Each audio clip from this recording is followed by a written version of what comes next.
All right, welcome everyone.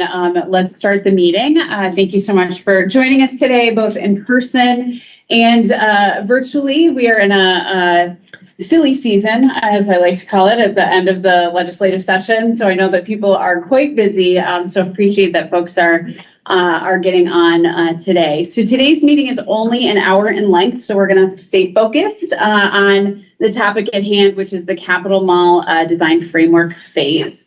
We're going to begin with a roll call. Dana Badgerow. Here. Dr. Kate Bean.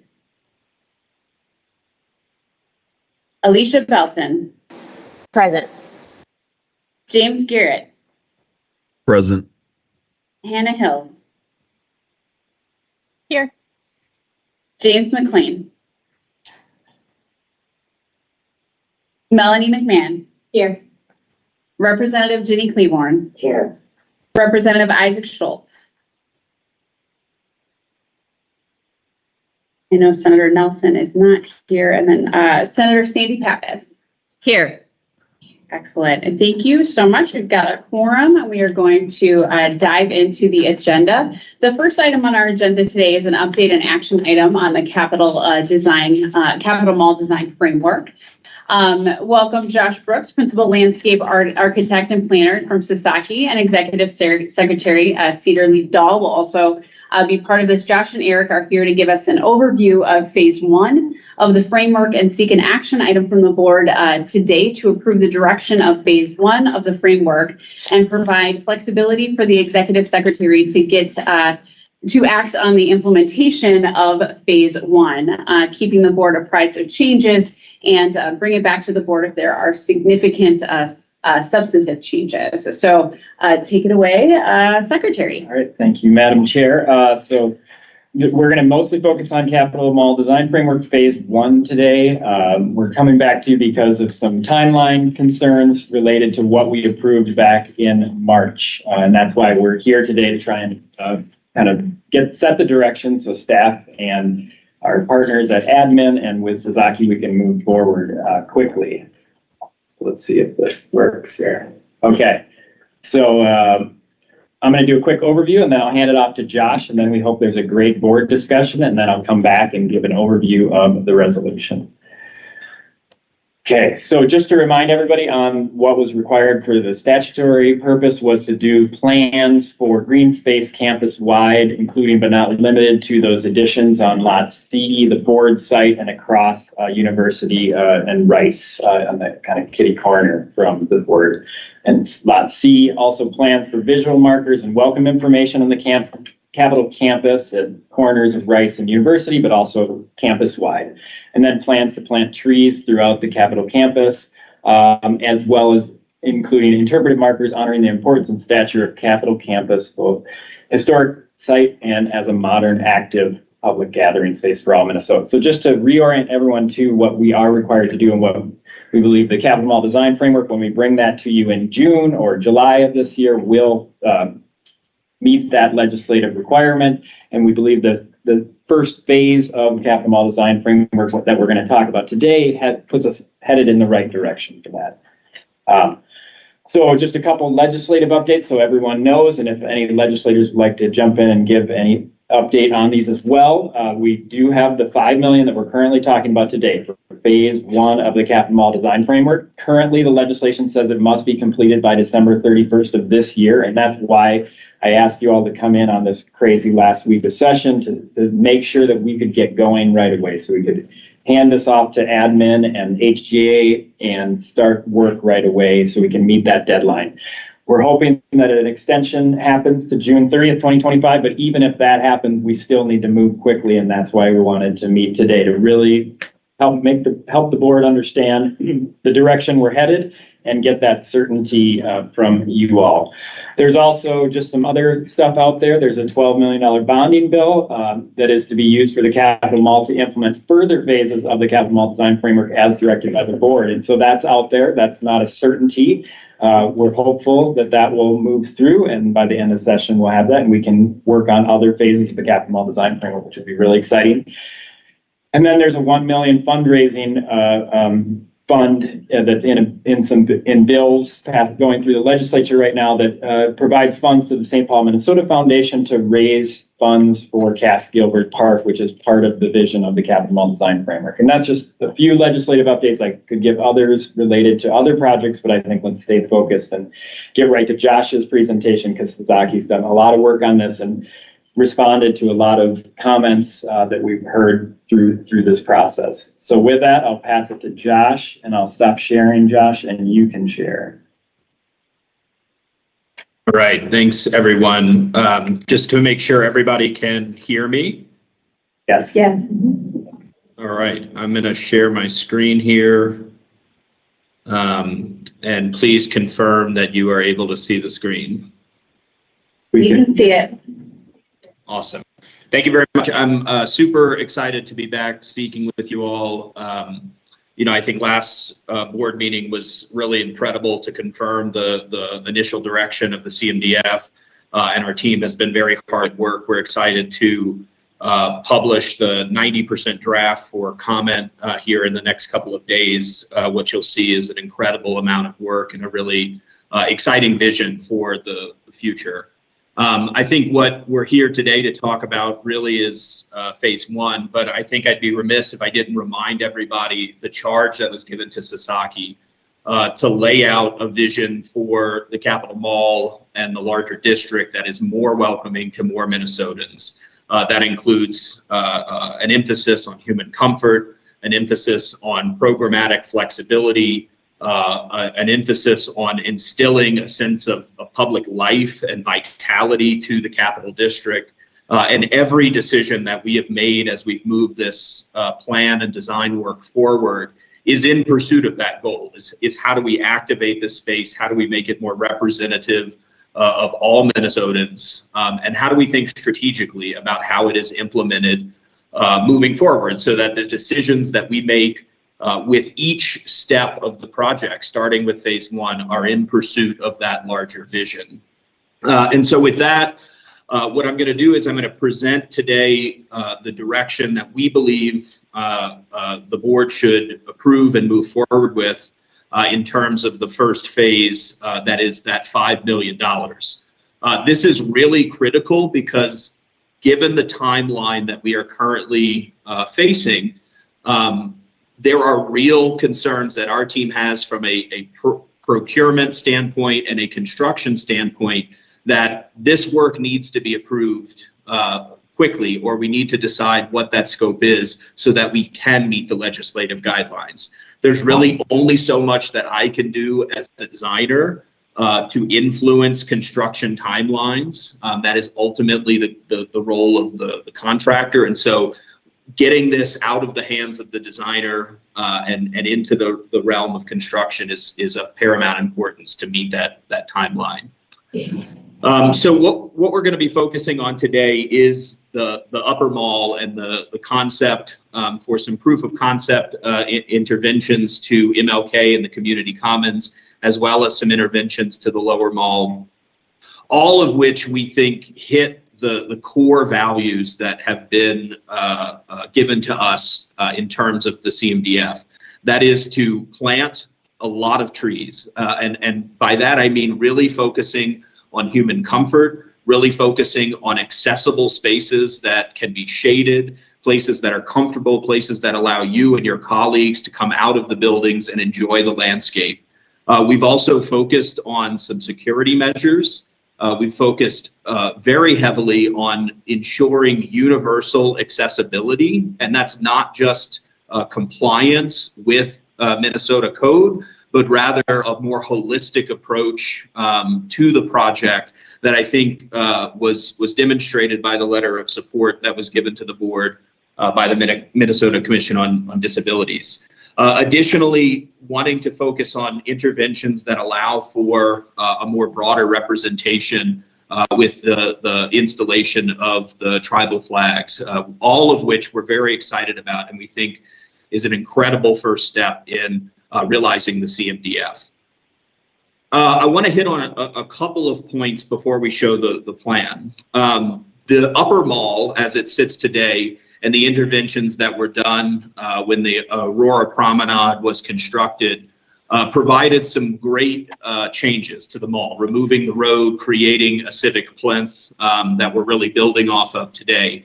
And part of those interventions were the installation of 2 accessible ramps that allow for access only from the upper portion of the Aurora Promenade to the lower portion of the promenade. The rest of the upper mall, and including connections to MLK and the lower mall, remain inaccessible and really don't paint a picture of true universal accessibility that we're trying to accomplish today.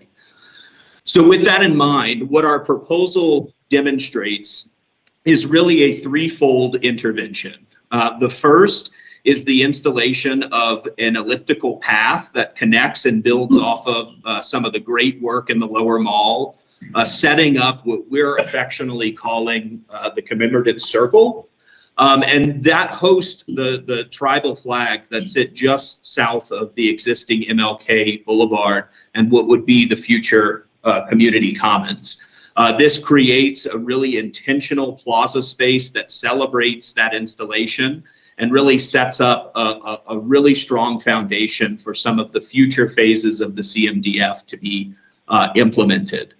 This would be an accessible path that would provide access to the lower mall and provide additional seating elements associated with that new commemorative element. The second part of the installation, or phase 1, is what we're calling a proof of concept for the road diet that we've talked about associated with MLK. What this would be is only a plastic post or plastic bollard and paint strategy that would effectively close down half of MLK Boulevard and allow for things like food truck rodeos, events to happen. We really see the notion of a community mural program really taking off there. This would not include any hard construction, removal of hardscape, changing of curb lines. It would simply be a painting strategy, very similar to things that you've seen around the Twin Cities where road diets have happened, and we have some images later on. And then the last piece of this is a really intentional intervention to the upper mall. And I'll zoom in here today or next. But one of the things that I wanted to point out is that the current alignment that we have of these new paths really presents a strong axial relationship between the state capitol and the downtown along Cedar, and the state capitol and the cathedral along John Ireland. And we really do believe that that is in the spirit of the original Cass Gilbert plan and something that would be an incredible and timeless intervention to the upper mall. As I zoom into the upper mall in a little bit more detail, what you can see is a planting of well over 100 shade trees that would be placed on the shoulders of the mall. We would be selectively demolishing the existing angular paths that bifurcate the lawn plates.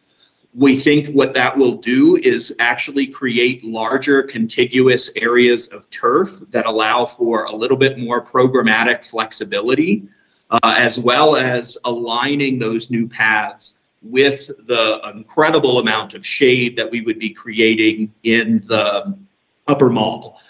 Those paths themselves would be universally accessible, allowing for the first time ever universal accessibility from the lower mall and MLK to Aurora Promenade, both the upper and lower portions of that.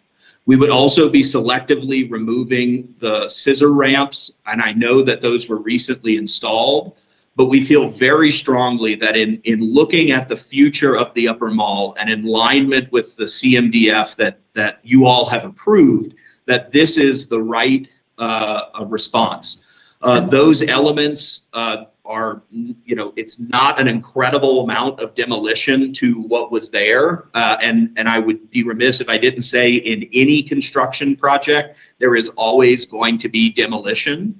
And so I just wanted to note that. What you'll see here on these upper malls is that we've gracefully feathered in the topography that would be needed to make these universally accessible paths. And we've created some really strong kind of landscape spaces that we think would be great opportunities to celebrate a more botanical or horticultural expression close to the Capitol itself. This diagram really shows what I was talking about, in that for the first time ever, somebody standing on MLK would be able to get to Aurora Promenade without having to move all the way through. Right now, somebody standing right here where my mouse is would literally have to circle all the way around to the Park Street entrance next to the state office building to actually get up to Aurora Promenade in a universally accessible manner.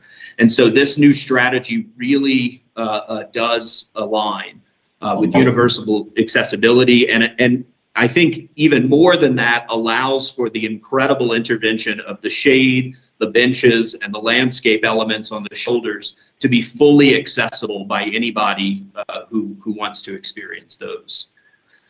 These renderings demonstrate the kind of ceremonial procession that we're trying to establish. These new paths that I've mentioned are on axis with the dome of the Capitol. And if you were to turn around from this space, they would be on axis with the cathedral, or on the other side of this would be on axis with downtown. And we think this new promenade really creates a remarkable opportunity to provide seating elements, wayfinding, additional interpretation elements. And you can see the sort of subtle grade change that would get you to the existing grade of the mall, and also provide this nice gentle slope that we could see people sitting on and viewing back towards the skyline of the city. This is a view that just shows what that would look like in the winter. These new shaded groves could be lit with holiday lights, really celebrating the architecture, and I think emphasizing the original Cass Gilbert vision of this building on the hill itself within the larger city context.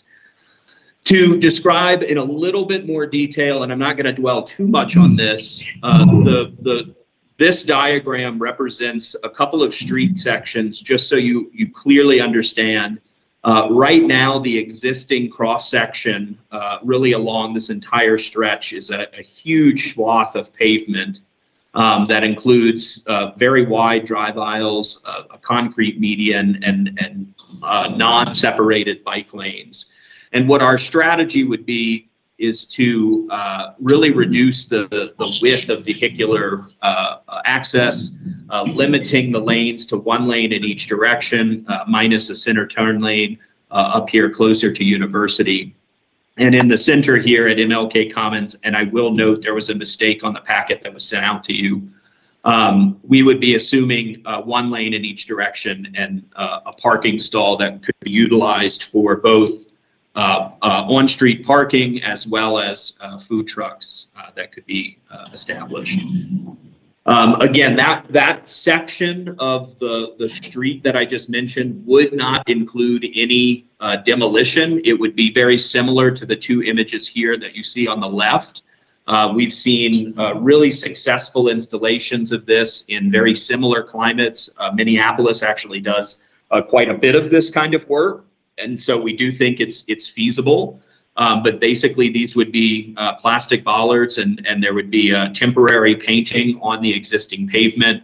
We think there's a great opportunity to think about this as a community mural opportunity that could change out seasonally, providing increased participation in the Capitol grounds itself.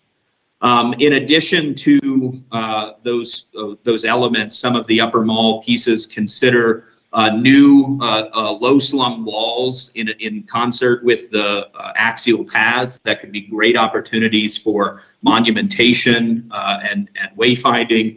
And then this image here from the Texas Capitol, a project that Sasaki has worked on for many, many years, represents a concept similar to the tree alley that I mentioned earlier.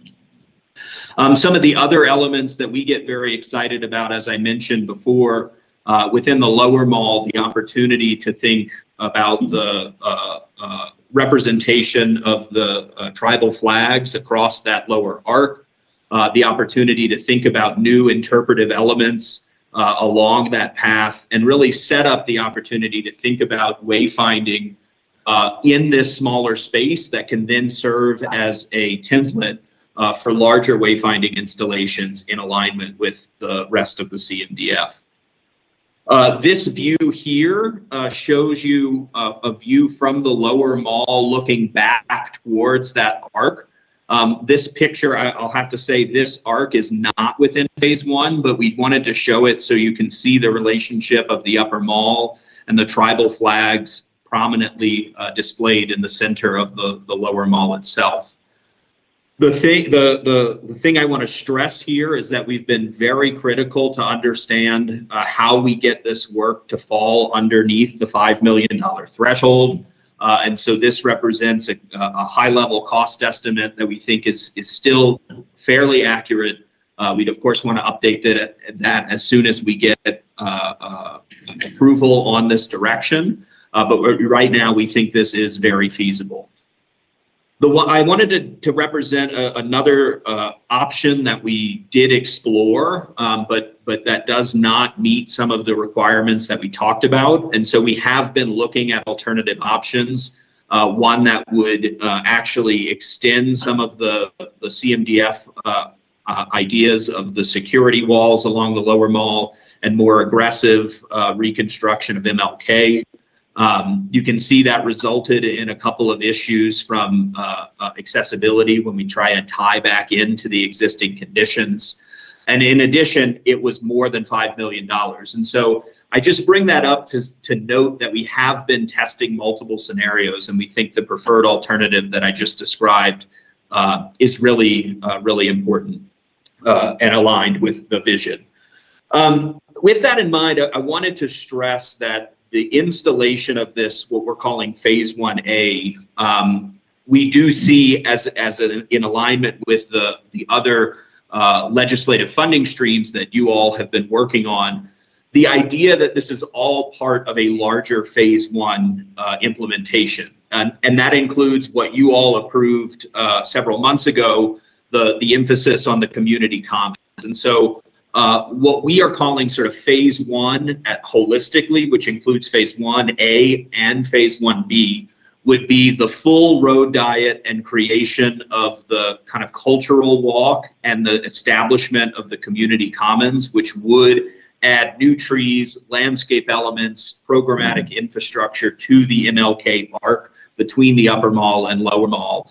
And so this diagram just shows that full representation of the improvements that would be made associated with that, which includes the installation of those security terraces, the realignment and regrading of the central path, the installation of a new water feature terrace, and the creation of those community commons that the community and you all seemed very excited about.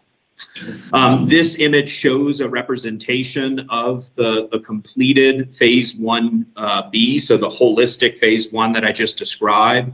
You can see that sort of axial relationship along that central spine, the sort of water terraces and the new water feature that we've mentioned, the prominence of the tribal flags, and the redesign of MLK from a very car-dominated streetscape to a real pedestrian plaza that has a lot of those subtle security measures built into it, including the bollards and those security walls. And you can see some of the elements like the low-slung monumentation walls that have been designed into the landscape. And so that larger phase 1B, just to show some representation of this imagery and character, really would start to establish the larger vision of the CMDF, building off of what is hopefully approved here today in phase 1A.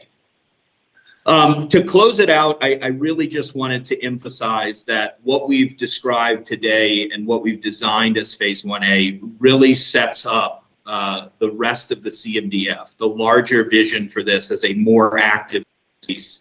Not just the mall, but the entire sort of capital district, the vision of Cass Gilbert Overlook, the streetscape upgrades to Cedar and John Ireland, and the real emphasis on establishing a beautiful and functional and vibrant landscape within the mall itself. And ultimately, that larger vision of the Capital District integrated into its urban surroundings and a more welcoming place for more Minnesotans. And so to close it out, I just wanted to kind of take a drive through these renderings because I think they do a great job in selling that vision of a place that throughout the seasons feels comfortable, feels attractive, feels vibrant, celebrates the landscape of Minnesota and provides opportunities for cultural expression, wayfinding, new forms of interpretation, a place where people feel as though they can gather and express themselves, that serves as a platform for free speech and continues to be a representation of the seat of government, but expands that to mean that this is a space for everyone on all days.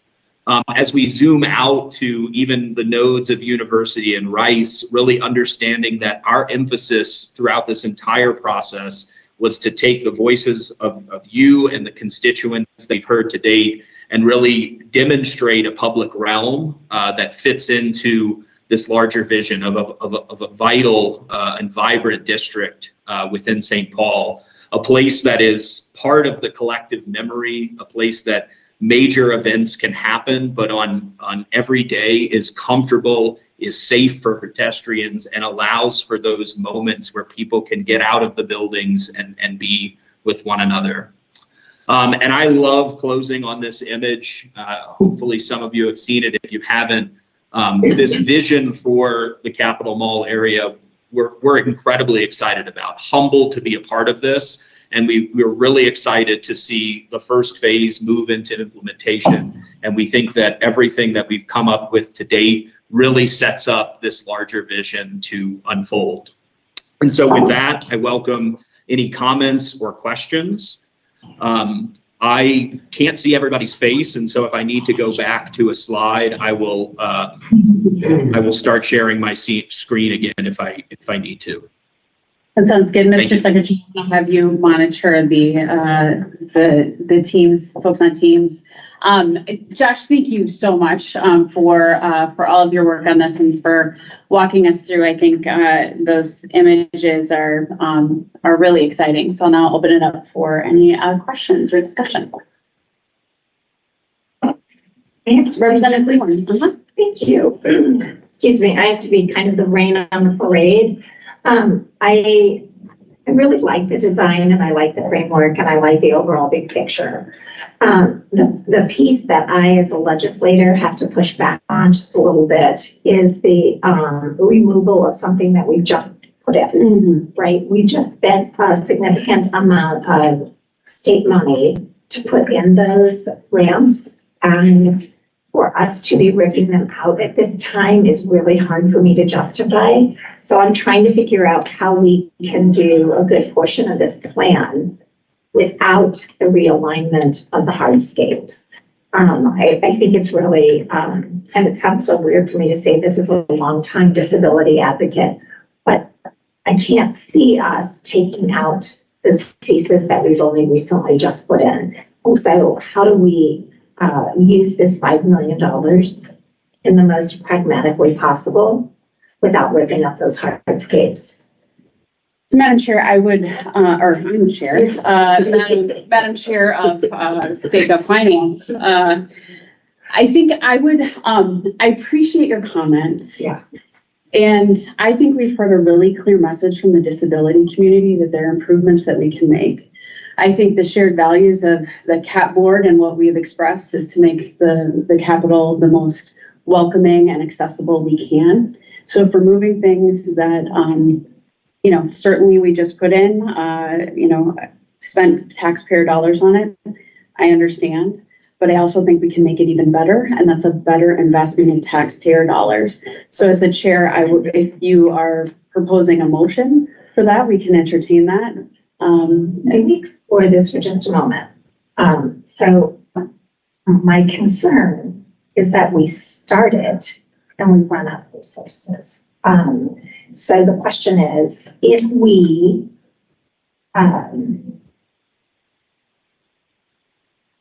So help me understand how that would work. I think that's what I would like to know. Well, I think, certainly, Mr. Secretary, if you want to speak to that, but we've have the resources of the $5 million. We'll be working in partnership with the legislature to get those additional bonding dollars, which I appreciate. But I think we certainly wouldn't rip something out without being able to be responsible for putting additional pieces in so that they are available for folks. But I would say, at this point, I think what we're looking for today is the ability to move forward on this phase. Coming back to the secretary, if needed, if things come up, if we see that there aren't in fact enough resources, we can have that discussion. But I think today we're looking forward to, to moving forward with phase one. Okay, so I'll go back to my original question, right? Is there an alternative drawing where we don't pull out the grants that we just paid for? Mr. Secretary? Madam Chair, I could go back to Josh. I don't know if we talked to Sasaki. We had lots of conversations. We had a technical team meeting last Friday with a lot of stakeholders to talk through the technical components of this and looking at other options. And I can pass back to Josh. I don't think we put together an option that, didn't remove the scissors ramps. But Yeah, I can respond. We have a rough drawing, but the simple fact of the matter is as your professional consultant, it is incredibly hard, if not impossible, to actually make the same type of accessibility that we're trying to establish work in the same way that we are respecting the historic relationships and historic geometries. And so the short answer is it isn't feasible without going back to the drawing board and thinking of how to do this in a completely different way. We could leave everything in place and plant trees, but we can't get universal accessibility without doing some selective demolition. I think that's the short answer, is that in order to achieve the goal of that universal accessibility, there needs to be some selective demolition. I will also note that in the grand scheme of the $5 million, the selective demolition is a drop in the bucket. I have the number in front of me. Give me 1 second. I believe it's somewhere in the realm of $40,000 to $50,000, and that includes all of the demolition of hardscape. And so it's while that is a significant amount of money in relationship to the larger bucket, it's not like we're spending a quarter of the money removing hardscape. Ms. Hills.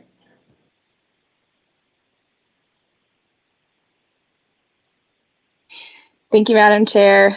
Can everyone hear me all right? Yeah. All right.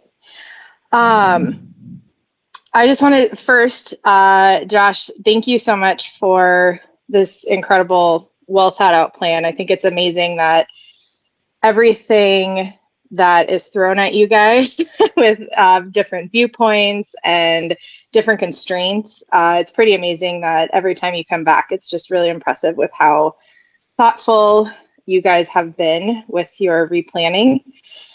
I wanted to just briefly address what Representative Cleavorn said, and I'm curious, I think part of my thought is when we do construction in a piecemeal way without a full vision, there's always going to be something that was done that needs to be redone.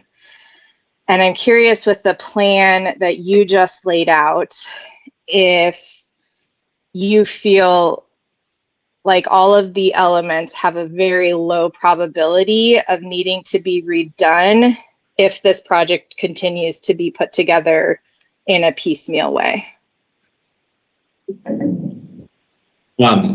Should I answer that question?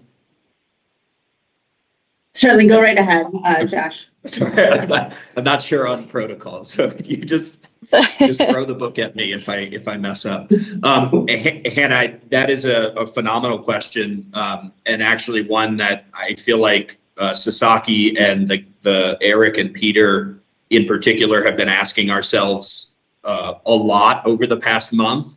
And I think the answer is yes. We have a well thought out phasing strategy that ensures that the money spent today is in pursuit of building the larger CMDF vision.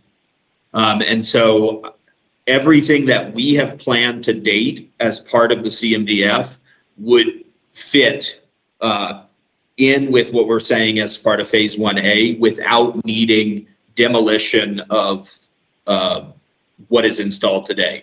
There will obviously be little things here or there, what I would call like cutting and patching, which is like a very typical process that happens in horizontal construction, but no major demolition.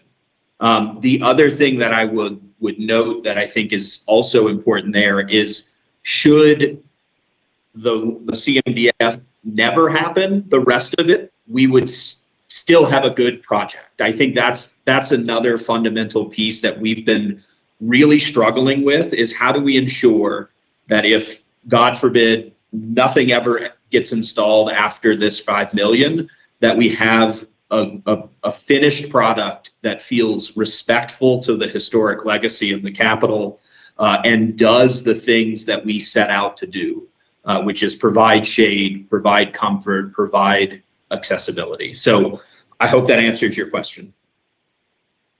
Absolutely, it does. Thank you. Just one other tack on question.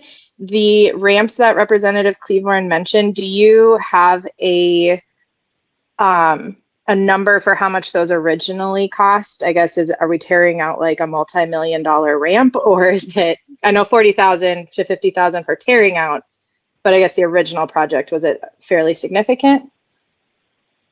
$619,000 that was spent. And so it's a significant amount of money that was spent doing it, which is why I wear two hats here, right? Mm-hmm. So as a state gov chair, I'm thinking that this is not prudent for me to say, yes, I can support this and move forward. Do I love the plan that is drawn and outlined? Absolutely. In a perfect world, I would say that's awesome. I love that. That's great. But I'm trying to figure out if we, the idea when this was all brought forward was to say, how do we get some trees?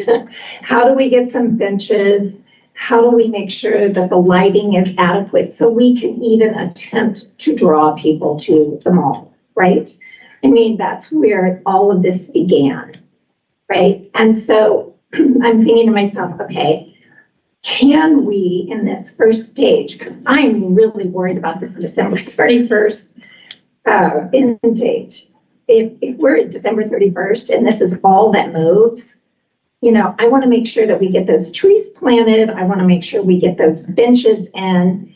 And then in my dream world, then we would come back if we're able to pass the $12 million or use part of whatever other money we can get forward. Then let's look at those hardscapes and figure out how we deal with the hardscapes. I cannot, in really good state gov chair mindset, say, okay, we're just going to disregard the fact that I've spent $600,000 on this and now end up with a project that's partially started and not completed. That's really hard for me. So I want to make sure that we get I would love to get those flags in. I would love to be able to do the Martin Luther King skinny bit.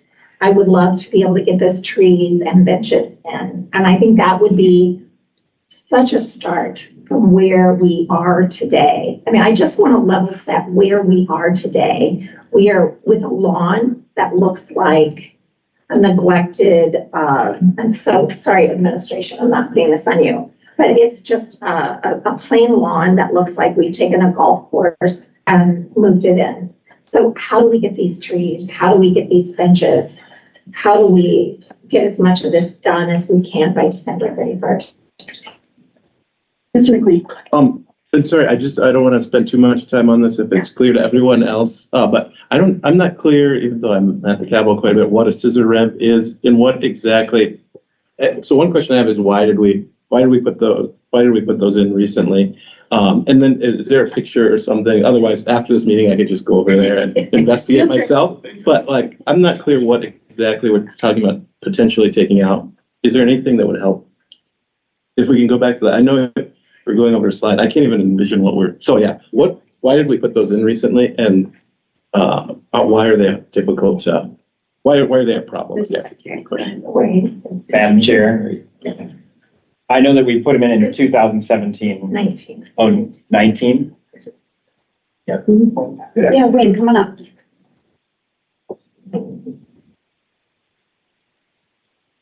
Madam Chair, members, I know just from about bedtime, so I'll be quick. So as part of capital restoration, when we originally started the restoration project, direction was to stay within the footprint of the building, and then slowly that expanded out to where the Aurora Promenade was created. And when we were creating Aurora Promenade, we saw the opportunity of essentially it's a V shape, we call them scissors ramps, but it's a V shape at both ends off of the main stairs to get down to the upper ball, because where the public events space has. So you'd have an accessible path for folks for everyone to participate in the public events that happen on the upper ball. Right there. Yep. Thank you. And in the reason and what is the main problem with having them? Like, are they hard for? Is it just what is driving? Why not have them? I guess. Yeah, actually, I would like David Dibley to come up if he is here. Yeah, thank you. Who can speak to that? Who's the executive director of the Minnesota Council on Disability? Yeah. Thank you, Madam Chair. Not quite David Dibley, David Fenley. I'm the ADA director of the Minnesota Council on Disability. He was unable to be here, but he does send his regards. We'll take another David. Yeah, out of 9 whole staff, quarter of our staff is named David, so. Oh. Every one of you.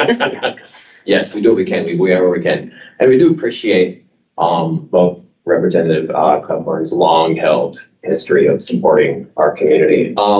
Let me start out with really just saying we view this less, and it feels kind of funny saying this. We don't really view this as much of an accessibility issue or as much of a disability rights issue. More of you're creating the intention is to create a space that's inviting and welcoming to everybody, and you have an overall design that both increases accessibility but also will make it more usable. There's kind of a juxtaposition that we have in our community where, things can be accessible, but not necessarily usable. Mm-hmm. Just because it hits that ADA or hits that bare minimum doesn't necessarily mean that it's still, usable by folks, because the ADA again is the law. It's the bare minimum. It's what we expect folks to do. Right now, so I don't think they're technically called ramps, they're called walkways. And in Minnesota, we have snow and ice, and we have a walkway slope of 1 to 20. I'm pretty sure there are multiple spots on these walkways that don't hit the 1 to 20. If I'm correct, I would look to the people who have assessed the space.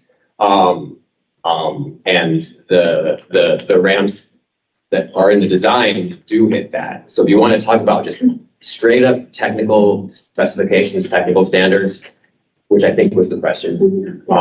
That's the answer. There are a few more things that I tossed in. Thank you, Mr. Finley. James, did you have any thoughts?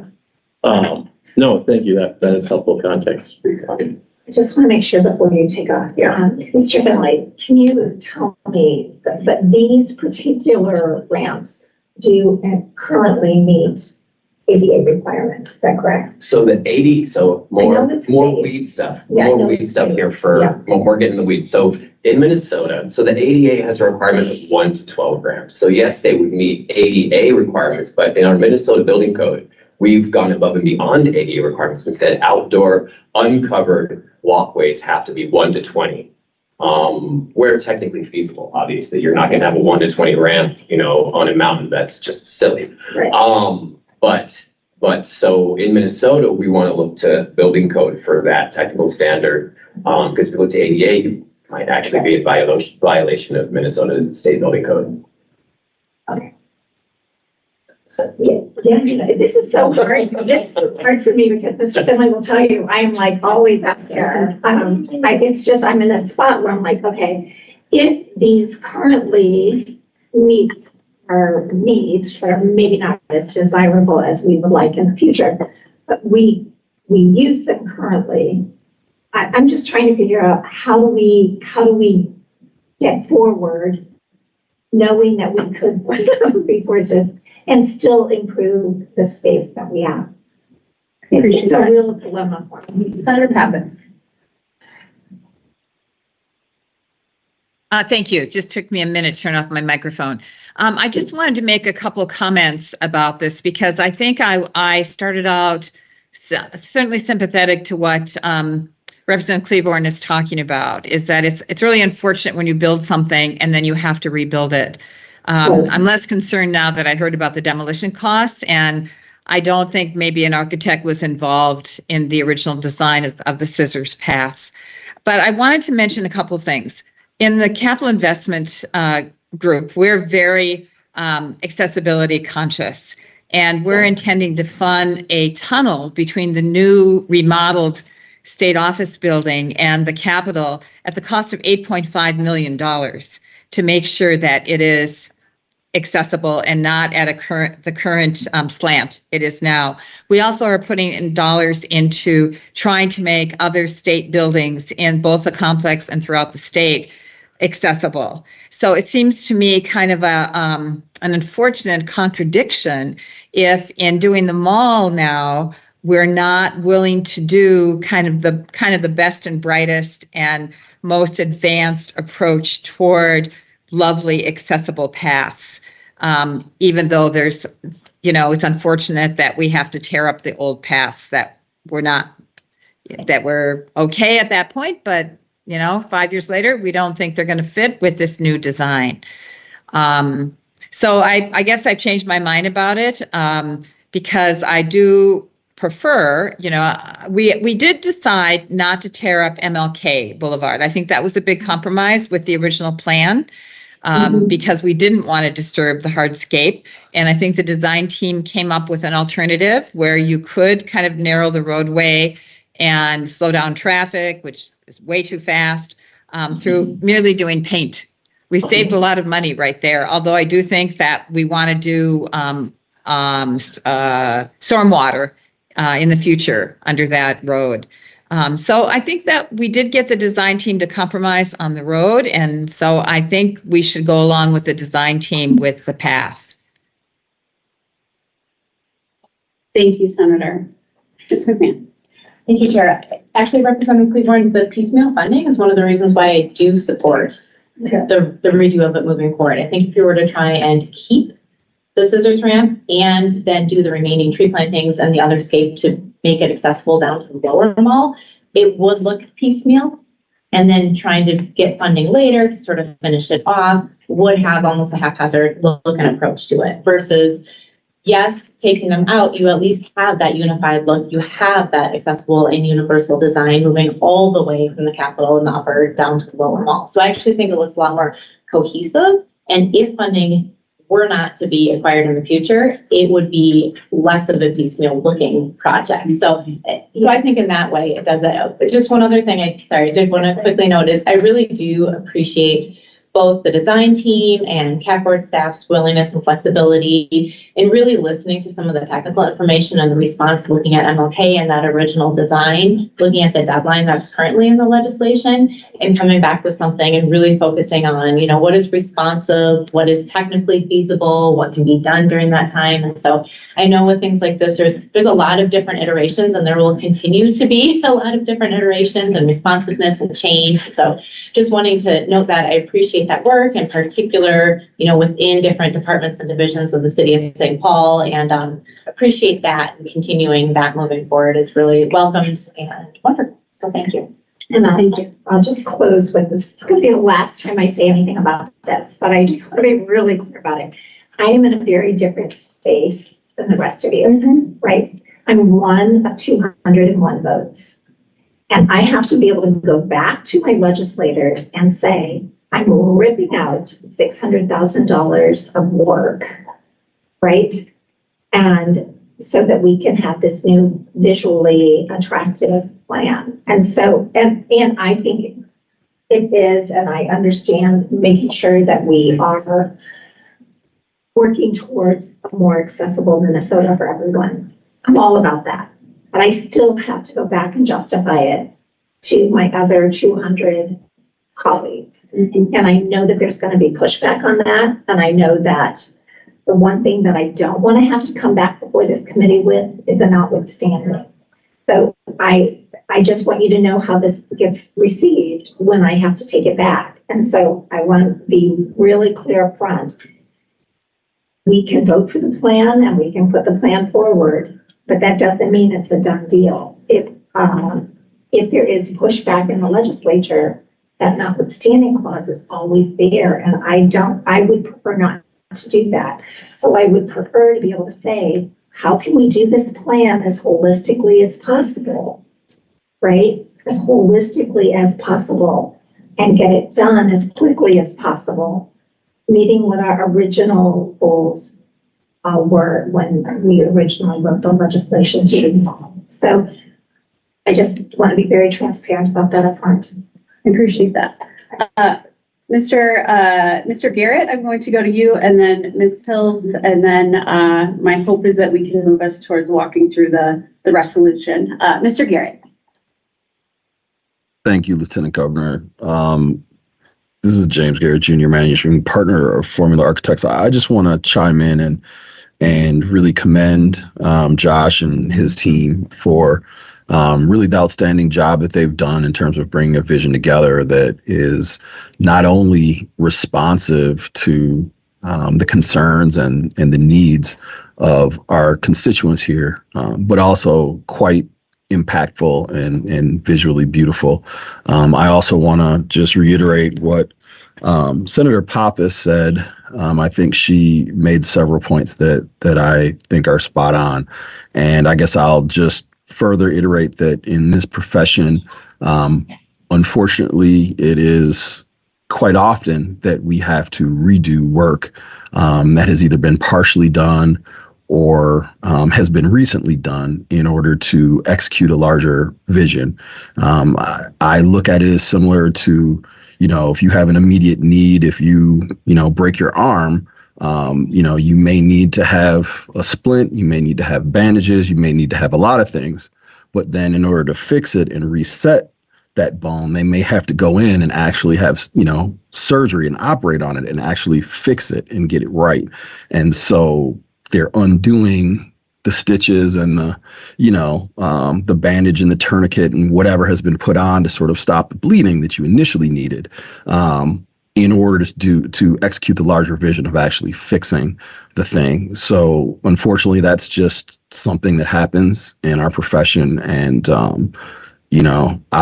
I certainly don't want to sacrifice the larger vision for this space because of a decision that was made prior that was not part of a larger sort of comprehensive vision. So thank you.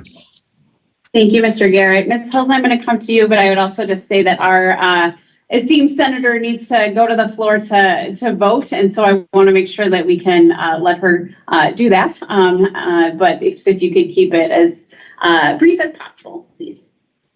Senator Pappas, was your hand up to let us know that you needed to go to vote, or did you have something else to say? I decided I'd love not to cede my comment time anymore. to Senate. Right. In the interest Okay. of time, I'm not commenting. Okay, I can cede my time to you. Happy to do that.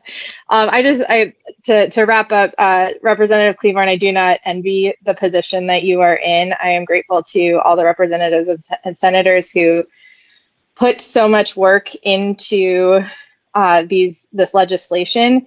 I guess as a layperson who does not work in this field, I would just say that looking at something being torn out for the sake of doing something better sits better with me, resonates better with me than keeping something in that is not conducive to future planning. And so I trust what Suzaki's vision is, and if that works better than what is currently there, I'm all for that. Madam Chair? Yes. Ms. Patterson. I want to bring this to a close if we can. We have a plan before us that's very thoughtful. I think it's a lovely plan. I thank the team for being so darn flexible to, work this thing so many times. But that's the only plan we have before us. And I would move adoption of the plan, irrespective of Representative Cleaborn's notwithstanding concerns. I think we need to move forward with the plan because it is a good plan. So I move the acceptance of the plan. Excellent. It's been moved. We'll pull up the language.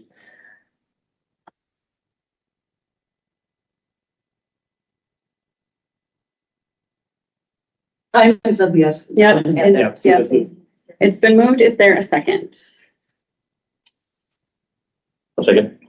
So you see it before you, Mr. Secretary, would you like to walk through it? Yeah, so what this essentially does is, thank you, Madam Chair, is that the board supports the revision of phase one scope identified and approved on March 1st to include campus wayfinding, because that is something Suzaki didn't talk as much about today, but that would also be included in this, and these phases 1A and 1B. Now we know that phase 1A will use the 5 million to do improvements to be completed no later than the end of fiscal year 2024, hoping that date change occurs and extends this new design. And then phase 1B that they talked about would be approved, but use future funding if possible. I'm going to leave it at that. And even though the rest of it's on the screen there, really it's about giving me as executive secretary some flexibility to react to different changes and keep the board abreast of that. And if needed, pull the board back together if there are some substantial changes. We'll pull that kind of third paragraph about the design team. That would be for a future, if we get future funding. Thank you. Any additional discussion? Okay, we'll go ahead and call the roll. Dana Badger. Aye. Dr. Kate Bean. Ms. Belton. Mr. Garrett. Aye. Ms. Hills. Aye. Mr. McLean. Aye. Ms. McMahon. Aye. Representative Cleaborn. Pass. And Representative Schultz is not here. Senator Nelson not here. Senator Pappas. Step out for just one moment. Through in the chat. I'll be right back. There she is. Senator Pappas. Is this the vote? Yes. Yeah. How do you vote? Vote aye. Thank you. And I, as chair, vote yes.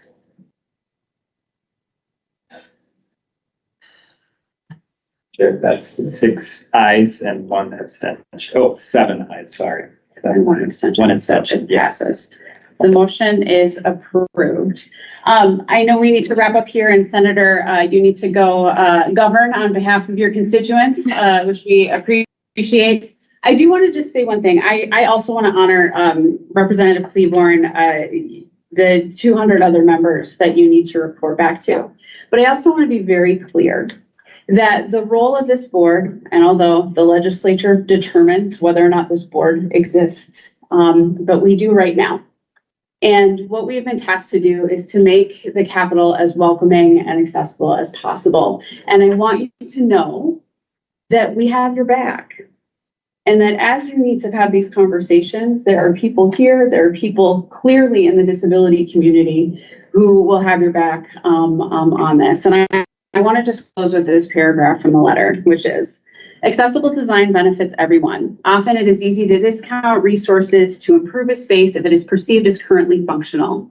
This board has a unique opportunity to take a holistic approach to this space with amazing potential. It should be a priority of the Capital Mall Design Framework Committee and the CAP Board's redesign plan to maximize the overall usability of the grounds to bring everyone, no matter their disability or age, to Minnesota's most important public buildings. And I think that is what we have voted in favor of today. I know that there are many hills and valleys that we will continue to cross together. But I think as we have made a significant investment and a needed investment in the state office building, that doing this work here to make sure that it is more accessible to folks, that these trees once planted, it is hard to regrade and in fact impossible to regrade, that the construction cost, the deconstruction cost, along with the construction cost, and the fact that this will be here for future generations to come, I think is a vote that we can all stand by. And again, Chair Cleburne, we will have your back. Madam Chair, may I respond? Yes. Thank you. And so I will say, as a longtime disability advocate, every dollar I spend is a yes and a no. Right? We have many, many great needs in this state. Mm-hmm. And when we have something, while not perfect, is usable, right? And we can use those dollars in a different way to improve something that is not currently usable, then I prefer to spend that money in that way. As far as always making sure that democracy and the Capitol is 100% accessible to everyone, you will find no disagreement there. But I think we always have to make sure that every penny we spend is for the best purpose and use. I think you and I are agree with that. I think we are, but I also think for vulnerable communities who have not had their needs met previously and not always to the level that is required, that is what happens to communities over and over and over again. It will not happen on this committee. And I respect that. Thank you. And with that, we have been over time. I appreciate all of you. A motion to adjourn. So moved. Second. Second. All those in favor of adjournment, say aye. Aye. We are adjourned. Aye. Thank you so much, everyone. We'll see you soon. Thank you, everyone. Minutes approval till next week. Yes, we'll move the minutes approval the next meeting. Thank you, Vice Chair. You're on top of it. And if anyone has any questions about that update memo, Peter and I can answer them. Oh, I have a quick question. Oh, thank you, Nash. It's good.